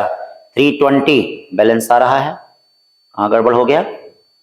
320 माइनस 80x, 320 माइनस 80x। नहीं कुछ गड़बड़ हो गया क्या भैया? सही तो किए हैं, कैलकुलेशन कहाँ गड़बड़ हो गया? ये जाएगा 480 320। यक्स की वैल्यू हमको निकालनी है। 1 metre direction opposite to the displacement of person, 0.5 metre in the direction opposite. अरे सॉरी भैया, ये देखिए यही छोटा छोटा गलती गड़बड़ा जाता है। ठीक है ना? अब ये देखो यही 480 हम सोचे कि हम गलत कर रहे हैं। देखे हाँ भैया, आधा तो ये भी प्रेशर रहता ना। तो एक्स इक्वल टू कितना आ गया? 1 मीटर। कितना आ गया? 1 metre in the direction opposite to the displacement of person. ठीक है बच्चा लोग? ठीक है, अब देखिए 36 क्वेश्चन क्या कर रहा है। करा the centre of mass of non uniform rod of length L whose mass per unit row very, ठीक, क्या होगा? तो आप जानते हैं कि अगर रो वेरी करता है तो सबसे पहले हम डीएम निकालते हैं। और ये बताओ क्लास में हमने डीएम निकालने के लिए क्या बताया था? रो, ठीक है, क्या? रो डीएक्स, रॉड के लिए linear mass density rho dx. तो रो डीएक्स यानी डीएम कितना हो जाएगा? ये देखिए डीएम, डीएम ये हटा दो, डीएम रो कितना है? के एक्स स्क्वायर अपॉन यल डीएक्स। अब आप जानते हैं कि अगर मास वेरी करता है तो position of centre of mass, position of centre of मास कितना होता है? नहीं बोलोगे? X DM upon integration of DM. DM DM काट मत देना, इंटीग्रेशन करने के बाद काटेंगे। देखिए 0 से यल एक्स डीएम कितना हो जाएगा? K x square by L dx upon यहां क्या हो जाएगा? 0 से L K x square by L dx. Constant को काट सकते हैं, के और यल कांस्टेंट है, काट दीजिए। बचा क्या? एक्स क्यूब का इंटीग्रेशन क्या होगा? एक्स पे 4/4, एक्स स्क्वायर का इंटीग्रेशन क्या होगा? एक्स क्यूब बाई 3, बचेगा क्या? 3/4 एक्स की वैल्यू है कितनी? यल, तो 3/4 क्या आएगा? यल आएगा। 3/4 क्या आएगा? यल। हमेशा ध्यान देना किसी भी लीनियर मास के लिए डीएम निकालने के लिए रो डीएक्स का यूज करते हैं। किसी डिस्क के लिए क्लास में पढ़ाया था रो 2πx डीएक्स, और गोले के लिए रो 4πx स्क्वायर डीएक्स का यूज करते हैं, ठीक है ना? 3 से ज्यादा आता नहीं है तो क्यों झूठ में इधर उधर का देखा जाए। 37 करा है, देखिए सर्कुलर प्लेट है r रेडियस का और स्क्वायर है 2r का। करा सिस्टम का सेंटर ऑफ मास कहां होगा? तो बताओ, इसका एरिया πr² होगा, इसका एरिया 4r² होगा। तो बताओ 4r² ज्यादा है कि πr²? अरे पाई की वैल्यू 3.14 ही ना होगी, तो इसका मतलब 4r² ज्यादा है, यानी इसका मास ज्यादा है। तो जब इसका मास ज्यादा है तो आप जानते हो centre of mass shift towards heavier mass, यानी सेंटर ऑफ मास किधर लाई करेगा? स्क्वायर प्लेट की तरफ लाई करेगा। ये क्या हो गया भाई? ठीक है, किधर लाई करेगा? स्क्वायर प्लेट की तरफ। सी वाला सही है। अब आइए भैया, क्या करा? Centre of mass of system does not move under the action of internal force. जाहिर सी बात है, आप जानते हैं centre of mass internal force के कारण थोड़ा होता है, एक्सटर्नल फोर्स के कारण मूव करता है। तो जैसे आप पढ़ते हैं ना, किसी भी सिस्टम पे अगर एक्सटर्नल फोर्स 0 होगा तो position of centre of mass constant होगा, लेकिन अगर एक्सटर्नल फोर्स होगा तो position of centre of mass constant नहीं होगा। तो इसका मतलब पहला सही कह रहा है, ठीक है। रीजन क्या कह रहा है? Internal force are non conservative. नहीं भैया, नॉन कंजर्व यानी असर्शन सही, रीजन हाँ गलत है। 39 क्या कह रहा है? 3 आइडेंटिकल, ये देखिए 3 identical rings of mass m and radius r are placed shown in the figure. The moment of inertia about axis x x dash। देखिएगा ये क्या है? रिंग है। क्या है ये? हाँ रिंग है। तो रिंग है तो बेटा ऐसे, ये देखिए ऐसे गया है, तो इसको टच कर रहा है। तो ये बताइए टेंजेंट पैरेलल टू प्लेन कितना मोमेंट ऑफ इनर्शिया होता है? 3/2 mr² होता है, ठीक है। ये क्या होता है? Tangent parallel. इसका क्या होता है? 3/2 mr²। और बेटा इसका क्या होता है? ये बोलो, इसका क्या होता है? इसका जो मोमेंट ऑफ इनर्शिया होता है ये होता है हाफ, नहीं डायमीटर के थ्रू। डायमीटर के थ्रू क्या हो जाएगा? डिस्क है, रिंग है ना, तो डायमीटर के थ्रू हाफ mr²। रिंग है तो अब सबको जोड़ दो, 3 3 और 7/2 mr², 7/2 mr²। 39 के बाद चलते हैं 40। Calculate the radius of gyration cylinder rod of mass M about the axis. अब देखिए रेडियस ऑफ गायरेशन, इसका मतलब रॉड का सेंटर ऑफ मास के थ्रू मोमेंट ऑफ इनर्शिया क्या होगा? ml²/12। अब इसको किससे कंपेयर करेंगे? mk²। m से m कट गया, k इक्वल टू क्या हो गया? l/√12। √12 का मतलब l बाई कितना? 2√3। l/2√3 यानी कौन सा ऑप्शन सही होगा? बी। 40 का कौन सा? बी सही होगा बच्चा लोग। अब चलते हैं 40 के बाद 41 क्या कह रहा है भैया? 41 कह रहा है, ठीक है, बड़ा प्यारा क्वेश्चन है। फिगर गायब हो गया है, ठीक है, कोई बात नहीं, फिगर हम बना देते हैं। फिगर गायब हो गया है, ठीक है, तो फिगर हम बना देते हैं। करा कि भैया गिवन फिगर में क्या है? 2 डिस्क दिए गए हैं, एक का नाम ए है, एक का नाम बी है, ठीक है। तो what is the rotational inertia of this body about an axis perpendicular the plane of disc B and passing through its centre. तो चलो कोई भी हम एक ए बना देते हैं, जैसे ये ए डिस्क है और ये देखो बी डिस्क इसको टच कर रहा है, ये देखो बी डिस्क टच कर रहा है, किसी को नाम बना देते हैं। तो हमको बी के थ्रू मोमेंट ऑफ इनर्शिया चाहिए, मतलब इसके प्लेन के थ्रू, ठीक है ना, इसके प्लेन के थ्रू। तो इसका रेडियस क्या बना देते हैं, आर बना देते हैं, इसका रेडियस आर बना देते हैं। तो हमको इसका इसके थ्रू निकालना पड़ेगा। तो अब देखो इसका इसके थ्रू क्या हो जाएगा, मोमेंट ऑफ इनर्शिया, मतलब यानी मोमेंट ऑफ इनर्शिया क्या हो जाएगा, अगर बी का हमको बी के थ्रू मोमेंट ऑफ इनर्शिया चाहिए और प्लस ए का हमको, याद रखिएगा, ए का मोमेंट ऑफ इनर्शिया हमको किसके थ्रू चाहिए, बी के थ्रू चाहिए। ध्यान दीजिएगा, देखिए डिस्क दी गई है, डिस्क दी गई है, ऐसे दोनों डिस्क हैं। कह रहा है कि पूरे सिस्टम का मतलब ये बी से एक लाइन पास कर रही है, कैसे, मतलब ये वाली लाइन है, इसे ऐसे लाइन पास कर, इसे घुमाया जा रहा है। तो मोमेंट ऑफ इनर्शिया क्या होगा, ये देखिए बी का खुद अपना मोमेंट ऑफ इनर्शिया ही होगा ही, और इसका मोमेंट ऑफ इनर्शिया हमको बी के थ्रू बताना पड़ेगा। तो इसका बी वाला, अभी बी वाला लिखा जाएगा, बी वाला भी आई बी रहने दीजिए। अब देखिए ए का मोमेंट ऑफ इनर्शिया जब हम बी के थ्रू निकालेंगे तो थियरम ऑफ पैरेलल एक्सिस का प्रयोग करेंगे। देखिए हमको इसके थ्रू नोन है कि नहीं, इसके थ्रू कितना पता है, हाफ एम आर स्क्वायर, अब प्लस यम, देखिए इसका मास यम है और दोनों के सेंटर के बीच की डिस्टेंस 2r है। तो ये देखो 2r का क्या हो जाएगा, होल स्क्वायर, देखो 2r का होल स्क्वायर। अब देखिए आई इक्वल टू क्या हो जाएगा, आई बी क्या है भैया, I B I B I B I B जो है half M R square, plus ये देखिए 4 और यानी 9/2 एम आर स्क्वायर, यानी कितना हो जाएगा, I equal to 5 M R square. ये देखिए 5 एम आर स्क्वायर, 5 दिया ही है, यम दिया ही है, आर दिया ही है, सब कुछ दिया गया है। रख के मल्टीप्लाई कर दो तो 41 का कौन सा आंसर आएगा, रख के मल्टीप्लाई कर देंगे तो देखिएगा 41 का आ रहा है, रख के मल्टीप्लाई करेंगे तो ये आ रहा 3.2 kg। हाँ कर दीजिएगा, 5 5 के 20, 6 के 16, हाँ ठीक है, 3.2 kg मीटर पर सेकेंड, kg मीटर स्क्वायर, 41। अब आते हैं 42, ये भी देखिए बड़ा प्यारा क्वेश्चन है, मोमेंट ऑफ इनर्शिया से रिलेटेड, बहुत मस्त क्वेश्चन है, सब बहुत आसान, बहुत सिंपल क्वेश्चन, ठीक है। अब देखो क्या कहा जा रहा है, कहा जा रहा है कि भैया ये एक डिस्क है, वो एक्स के through moment of inertia I है, तो पहले एक्स के थ्रू मोमेंट ऑफ इनर्शिया निकाल लो भैया। अब देखिए एक्स के पैरेलल क्या आएगा, डायमीटर आएगा, मालूम है डायमीटर का मोमेंट ऑफ इनर्शिया क्या होता है, m²/4। देखो इसका रेडियस ए दिया है तो इसीलिए m²/4 ले रहे हैं। तो अब देखो इसके थ्रू मोमेंट ऑफ इनर्शिया दिया है, इसके थ्रू मोमेंट ऑफ इनर्शिया कितना दिया है, आई। तो आई के लिए हम क्या यूज करें, मतलब आई कौन कौन, आई एक्स वाई, आई डायमीटर प्लस डिस्क का मास और दोनों पैरेलल एक्सिस के बीच की डिस्टेंस कितनी है, यानी a²/4। ये देखिए आई एक्स वाई डायमीटर के थ्रू कितना होता है, डिस्क का, याद होना चाहिए भाई, अब नहीं याद है तो याद करिए, सब क्लास में पढ़ाया गया है। ये देखिए m² क्या हो गया 2 और ये दे दिया है a, यानी जरूरत पड़ने पे m² की जगह तुम लोग क्या यूज करना, 2i, क्या यूज करना।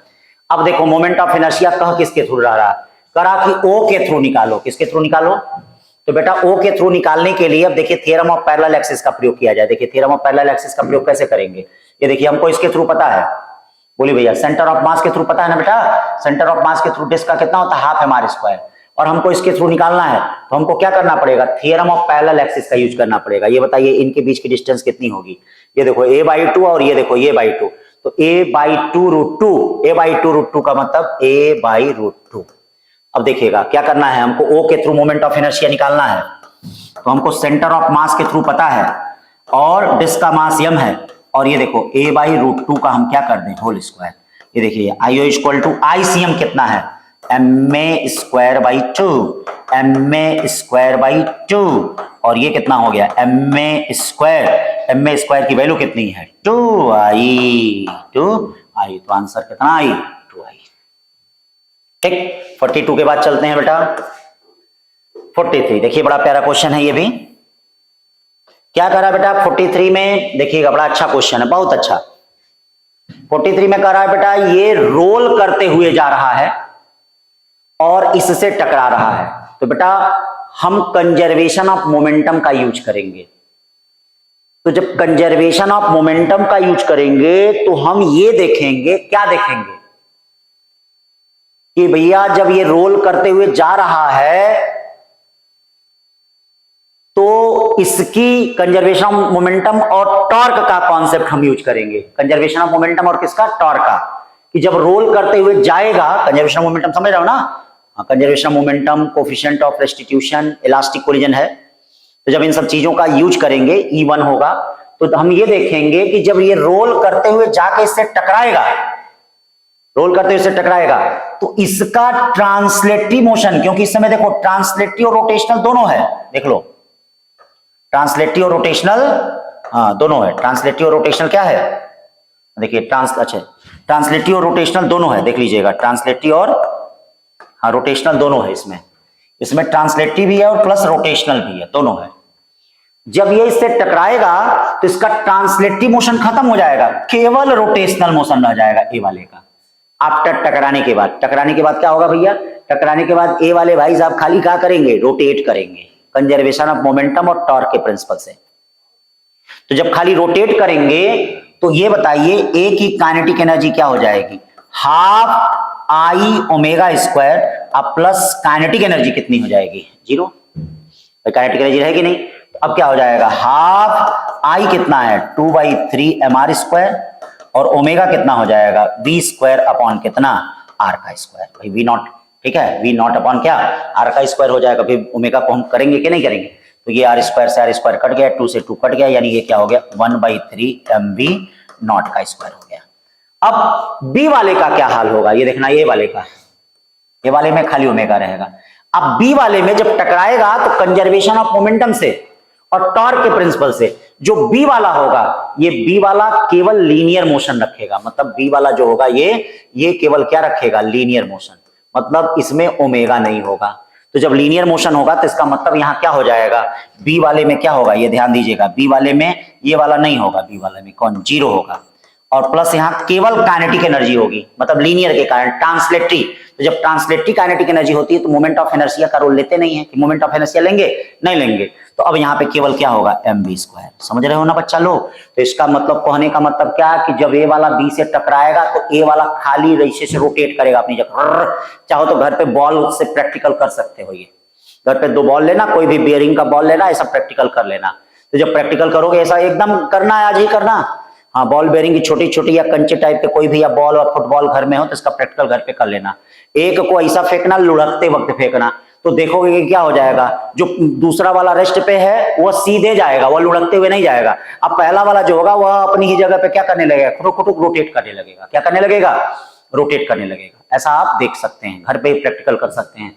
तो ये देखिएगा, और नहीं तो कंजर्वेशन ऑफ मोमेंटम और सब अप्लाई करिए। तो ये वाला ए वाला अपनी ही जगह पे रोटेट करने लगेगा, खाली रोटेशनल काइनेटिक एनर्जी होगी। क्या होगी? खाली रोटेशनल काइनेटिक एनर्जी होगी। अब बी वाला जो होगा वो रोटेट नहीं करेगा, वो सीधे सुर से ऐसे सीधे निकल जाएगा। तो निकल जाएगा तो इसका मतलब इसमें क्या होगी? काइनेटिक एनर्जी होगी। क्या होगी? केवल kinetic energy. Moment of inertia कोई मतलब ही नहीं है। दोनों को भाग दीजिए, आंसर कितना? के का बी से पूछ रहा है ना, तो क्या आएगा? 2:3 आएगा। 2:3 ही दिया है कि कुछ और दिया है? ठीक है ना भाई? तो देख लीजिएगा 3:2 कैसे आ गया? किसका किसका पूछ रहा है? अच्छा, बी का ऐसे पूछ रहा है, सॉरी। तो बी का ऐसे पूछ रहा है तो इसका मतलब 3:2 क्या होगा? 2 होगा। ठीक है ना? बी का ऐसे पूछ रहा है। अब 43 के बाद 44 चलते हैं। क्या करा भैया? 44 कह रहा है कि in the experiment with beam balance unknown mass m balance bye 2 known mass balance bye 2 known ball. ठीक है, shown in find the value of unknown mass m। अरे भैया क्या लगाओ? Force into perpendicular distance. Torque का principal लगाओ, anti clockwise torque clockwise torque के बराबर होगा। तो क्या होगा? ठीक है, यहां पे देखिए ये 16G L1 इक्वल टू क्या होगा? mgL2। वह क्या हो जाएगा भैया? वह देखिए वह क्या हो जाएगा? mgL1 equal to 4gL2। चलो दोनों को डिवाइड कर लो, खटा खटा खटा खटा खटा खटा खटा खटा खट गया। m स्क्वायर इक्वल टू क्या हो गया? 16 चौके 64। m इक्वल टू कितना हो गया? 8। कितना हो गया? 8। ठीक है, m इक्वल टू 8 हो गया भैया। 44 के बाद चलते हैं 45 क्वेश्चन। क्या करा भैया? 45 क्वेश्चन बड़ा प्यारा question. Uniform cube of side A mass m। एक यूनिफॉर्म क्यूब है जिसका साइड ए है, मास m है, rest on rough horizontal table. A horizontal force F is applied normal to one of face at a point directly above the center of face at height 3a/4. ठीक है, what is the minimum value of F for which the cube begins to tip about on an edge? ठीक है, जैसे मान लीजिए ये cube दिया है, चलिए भाई क्यूब दिया है, तो ये बताइए क्यूब का ये सेंटर ऑफ मास है a/2, इसका वेट कहां काम करेगा mg। मान लीजिए हम फोर्स लगा रहे हैं, कहां पे फोर्स लगा रहे हैं, यहां से 3a/4 पे हम लगा रहे हैं, ठीक है, ये फोर्स हम लगा रहे हैं। तो कह रहा है कि भैया इसके थ्रू टिप करे, तो अब देखो इस पे कौन सा फोर्स लगेगा, फ्रिक्शनल फोर्स यहां लगेगा, नॉर्मल एक्शन यहां लगेगा, लगेगा ना, तो इसी की तरह टॉपेल करेगा, तो क्या होगा टॉपेल के लिए, इसका टॉर्क जो होगा इसके टॉर्क से ज्यादा होगा। तो बताओ फोर्स का टॉर्क कितना होगा, F इंटू 3a/4, क्यों, देखिए force into perpendicular distance through O, ये होता है। mg का टॉर्क कितना हो जाएगा, ये देखिए mg ऐसे लग रहा है, ये डिस्टेंस कितनी हो गई a/2, तो greater than equal than mg a/2 हो गया। चलिए भैया अब कुछ कटत पटत है, हाँ कटत पटत है भैया, तो F greater than equal than कितना हो गया 3, ये देखिए 3mg कितना हो गया 3mg ना क्या हो गया भैया, ना गड़बड़ हो गया क्या, 2mg/3, ठीक है, तो कौन सा आंसर सही होगा, 2mg/3 सही होगा, ठीक है ना। ये हो गया 45। फिर चलते हैं 46, बहुत प्यारा क्वेश्चन, ठीक है, देखिएगा ये क्वेश्चन नीट में जरूर आएगा कभी न कभी, कुछ न कुछ पार्ट इसका बहुत पूछा जाएगा, बहुत इंपॉर्टेंट क्वेश्चन है ये, ठीक है, आईआईटी का था, जेई में आ चुका है, अब नीट में नंबर लगने वाला है इसका, एकदम समझ लीजिए, चाहे 2024 चाहे 2025 कभी न कभी आए, कुछ न कुछ इसका पार्ट जरूर आएगा, हो सकता है कुछ पूछ दिया जाए। तो बड़ा प्यारा क्वेश्चन है 46 और बहुत इंपॉर्टेंट है और बहुत आसान है, ठीक।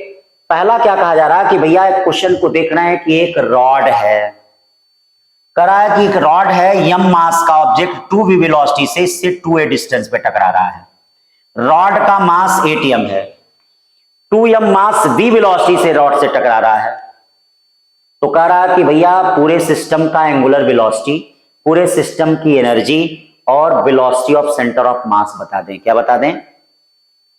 तो बेटा velocity of centre of mass क्या होगा, ये देखिए इधर से 2m भी होगा, इधर से 2m भी होगा, ये बताइए एक माइनस जे कैप में है, सॉरी एक प्लस जे कैप में, एक माइनस जे कैप में है, तो भैया वेलोसिटी ऑफ सेंटर ऑफ मास पक्का 0 होगा, क्या होगा, पक्का 0 होगा। इसका मतलब फर्स्ट ऑप्शन तो यही पता चल गया। हो सकता है यही पूछ दे भैया कट पेस्ट कि भैया ये देखो इधर से m और 2 भी जा रहे हैं, इधर से 2m भी आ रहे हैं, तो velocity of centre of mass क्या होगा, तो वेलोसिटी ऑफ सेंटर ऑफ मास 0 होगा, क्या होगा 0। फिर कह रहा भैया ओमेगा निकालो, तो ओमेगा आप कैसे निकाल सकते हैं, कंजर्वेशन ऑफ एंगुलर मोमेंटम से। ओमेगा निकालने के लिए क्या करना पड़ेगा, mvr इक्वल टू हमको क्या करना पड़ेगा, आई ओमेगा का कॉन्सेप्ट, mvr इक्वल टू, देख लीजिए अब कैसे mvr निकालेंगे भैया, ये देखिए ये m2v इंटू 2a, अब प्लस एंगुलर मोमेंटम हमेशा प्लेन के परपेंडिकुलर ही होगा, इसका क्या हो जाएगा 2mv into a equal to moment of inertia. Moment of inertia में किसका किसका हो जाएगा भैया, मास का होगा, ये 2m मास, तो 2m मास आएगा तो क्या हो जाएगा 2m a का स्क्वायर, प्लस ये मास आएगा तो कितना हो जाएगा m इंटू 4a का स्क्वायर, और प्लस याद रखिएगा किसका मोमेंट ऑफ इनर्शिया भैया, किसका, रॉड का, रॉड के सेंटर ऑफ मास के थ्रू 1/12 8m, और ये देखना 6a है, 6a का मतलब 36a का स्क्वायर इंटू क्या ओमेगा, इन होगा। अब सब सॉल्व कर लीजिए, सब सॉल्व कर देंगे तो omega equal to v by क्या आएगा 5 आएगा। एनर्जी क्या होगी भैया, एनर्जी टोटल एनर्जी, अब देख लीजिए एनर्जी में क्या होगा, पूरे सिस्टम का मोमेंट ऑफ इनर्शिया इनटू क्या, पूरे सिस्टम का मोमेंट ऑफ इनर्शिया इनटू क्या, अरे भाई आई ओमेगा स्क्वायर, आखिरकार रोटेशनल एनर्जी आएगी कि नहीं, ठीक है भाई आएगी ना। तो फिर देख लीजिए इसमें कौन कौन सी होगी, काइनेटिक एनर्जी प्लस उसकी रोटेशनल एनर्जी, सबको सम कर दीजिए, सबको सम कर देंगे तो इसमें एक और ऑप्शन आएगा फोर्थ, इक्वल टू 3mv²/5। तो कौन कौन सही है, फर्स्ट थर्ड फोर्थ, सी वाला ऑप्शन सही है, ठीक है ना भाई। बड़ा अच्छा क्वेश्चन है, ध्यान से क्लास में कराया भी था। ये देखिए 47 क्वेश्चन, ध्यान दीजिएगा, ठीक है, आप जानते हैं कि मैंने क्लास में कराया था कि अगर एक डिस्क में दूसरे डिस्क को अगर डाल दिया जा रहा तो लॉस ऑफ काइनेटिक एनर्जी के लिए हमने क्या कहा था, क्या याद करना, half I1 I2 upon I1 plus I2 omega 1 minus omega 2 का whole square. Half I1 I2 upon I1 plus I2 omega 1 minus omega 2 का होल स्क्वायर। अब ये देखिए भैया क्या है, हाफ एक का कितना है IB, एक का कितना है IT, IB IT, एक का मोमेंट ऑफ इनर्शिया दिया है और दूसरा क्या है, रेस्ट पे है, दूसरा क्या है, रेस्ट पे है। तो कौन सा ऑप्शन सही होगा, ए वाला। 48 क्या कर रहा है, बड़ा प्यारा question, A particle performing uniform circular motion has angular momentum L if it's angular frequency double kinetic energy half. तो कह रहा है कि न्यू एंगुलर मोमेंटम। तो भैया हम सबसे पहले रोटेशनल काइनेटिक एनर्जी को एंगुलर मोमेंटम और ओमेगा के टर्म में लिख लें। कैसे लिखेंगे, आइए कैसे लिखेंगे देख लीजिए। ठीक है, K इक्वल टू क्या होता है, हाफ I ओमेगा स्क्वायर। कैसे लिखा जा सकता है, K equal to half I omega omega, ये बताइए, K equal to half L omega. हो गया। अब क्या कर रहा है, एंगुलर फ्रीक्वेंसी डबल। चलो भैया आओ डबल कर ले रहे हैं, ये देखो डबल। और क्या हो रहा है, काइनेटिक एनर्जी हाफ। चलो काइनेटिक एनर्जी हाफ कर ले रहे हैं। अब दोनों को भाग दे रहे हैं, तो ये देखो L dash equal to L by कितना आ गया, 4 आ गया कि नहीं आ गया। ठीक, तो ये 48 का कौन सा हो जाएगा, ए। चलिए भैया 49 बड़ा प्यारा क्वेश्चन। ठीक है, कह रहा है कि भैया एक पार्टिकल जो है वह कैसे जा रहा है, ये ध्यान दीजिए, पार्टिकल कैसे जा रहा है, पार्टिकल ऐसे जा रहा है, ये देखिए पार्टिकल ऐसे। अब इसका एंगुलर मोमेंटम O के थ्रू निकालना है। तो आप जानते हैं कि एंगुलर मोमेंटम निकालने के लिए हम क्या करते हैं, लीनियर मोमेंटम और परपेंडिकुलर डिस्टेंस क्या पॉइंट ऑफ रोटेशन से लेते हैं। तो ये बताइए इस पॉइंट O से परपेंडिकुलर डिस्टेंस कौन है, न R है न कैपिटल L है, छोटा L है। कौन सा है, देखिए छोटा L है परपेंडिकुलर डिस्टेंस, इसीलिए हम क्या लेंगे, MVL। अब इसी क्वेश्चन में अगर यही पूछा गया था एंगुलर मोमेंटम P के थ्रू कितना होता है, जैसे एक साल पूछा है कंपटीशन में, देखिए एक पूछा है एंगुलर मोमेंटम O के थ्रू कितना होगा, तो इसका आंसर MVL होगा। अगर इसी क्वेश्चन में पूछा जाता कि एंगुलर मोमेंटम P के थ्रू बताओ, किसके थ्रू, तो भैया इसका आंसर क्या होता है, 0। ठीक है ना, तो यहाँ पे P के थ्रू नहीं पूछा है, यहाँ किसके थ्रू पूछा है, O के थ्रू पूछा है, तो ये MVL होगा। क्या होगा, MVL। अब चलते हैं भैया लास्ट क्वेश्चन में। लास्ट क्वेश्चन क्या कह रहा है भाई, लास्ट क्वेश्चन कह रहा है कि two bodies have their moment of inertia I2I। ठीक है, angular momentum if their kinetic energy rotation equal, kinetic energy equal है तो K1 इक्वल टू K2। ये बताओ एंगुलर मोमेंटम के टर्म में काइनेटिक एनर्जी क्या होता है, L1 square upon 2I, L2 square upon 2 into 2I, I से I कट जाए, 2 से 2 कट जाए, L1 अपॉन L2 इक्वल टू कितना I, 1 by root 2, 1 by root 2। तो है कोई ऑप्शन 1 बाई रूट 2। तो इस तरह से बच्चा लोग 50 क्वेश्चन हो गए। कितने क्वेश्चन हो गए, देखिए बेटा टेस्ट देते रहिए, अपने आप से कमिटमेंट करिए। जानते हो ना भाई, कमिटमेंट हमेशा अपने आप से किया जाता है। अपने आप से कमिटमेंट करिए कि हाँ हमें टेस्ट देना है। जितना टेस्ट देंगे उतना लाभ मिलेगा। 50 क्वेश्चन आपकी आंख के सामने से गुजरेंगे और फिर बेटा मिला लीजिए, जो आ रहा है उसको स्किप कर दीजिए, जो नहीं आ रहा है उसको देख लीजिए। ठीक है, ठीक है बच्चों, तो आज के लिए बस इतना ही। Thank you.